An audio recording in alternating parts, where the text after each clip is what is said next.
Frogface and Feather, a country tale. Far out in the countryside, where the roads were as bumpy as old spines and the mailboxes leaned like gossiping aunties after market day, lived a thoroughly grumpy frog named Mr. Fronk. Not French. Fronk, with an O.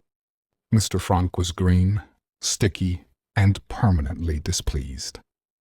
He lived in a small, square brick house with two precisely trimmed hedges and a sign on the door that read, NOVISITORSEESPE CIAALLYNOTAER 2 p.m. His garden was a museum of no's. No flowers, no bees, no children. Everything was in straight lines. Even the sunflowers were arranged by height, like soldiers under inspection. He drove a pink car. Not just any pink.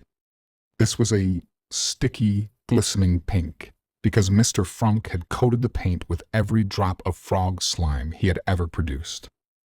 It shimmered. It smelled faintly odd, and folks in the village whispered behind his back, calling it slime pink. No one dared say it to his face, not after the incident with the postman in 2013.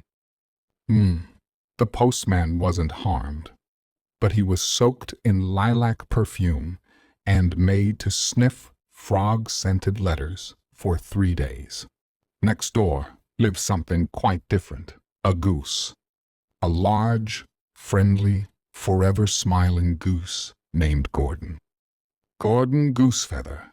If you asked for the full name, his house leaned slightly to the left and was overgrown with sunflowers, pumpkins, and cacti.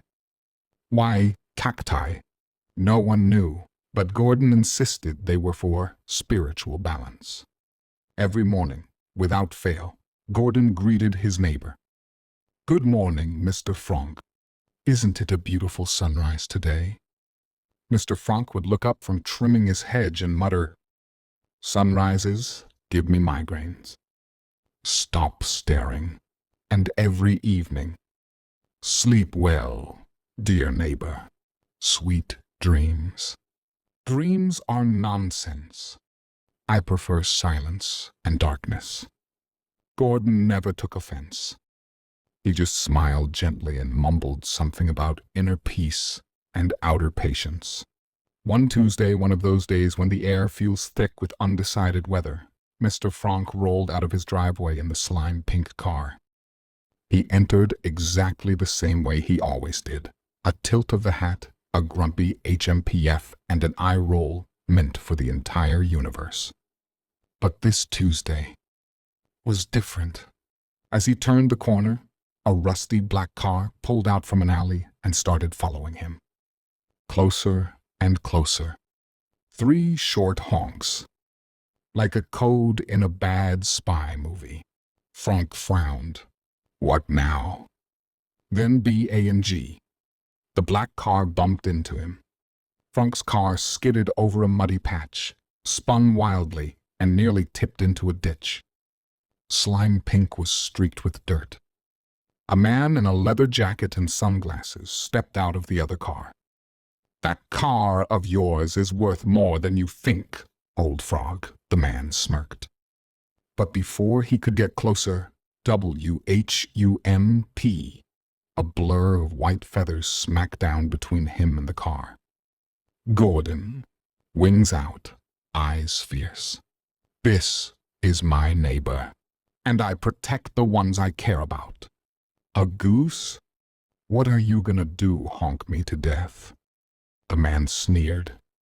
But before he could blink, SMACK, a well-placed beak connected with his nose. Not enough to hurt. Just enough to confuse. The man chose to flee. Mr. Fronk climbed out of the car, covered in weeds and dignity, brushed off his coat, adjusted his hat, and grumbled. Thanks. But you could have gotten yourself hurt, you feathery fool." Gordon simply smiled. Some things are worth it. They walked home in silence. Not awkward silence. More like soil and tea kind of silence. Back at his door, Mr. Fronk unlocked it, then noticed Gordon still standing there, feathers fluffed, eyes kind.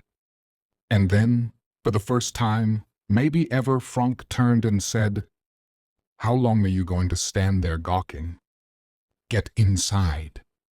There's dinner. You like vegetable stew, by the way?" Gordon beamed. "I love it." And so began a friendship. An unusual, feathery, slightly grumpy, and very real friendship.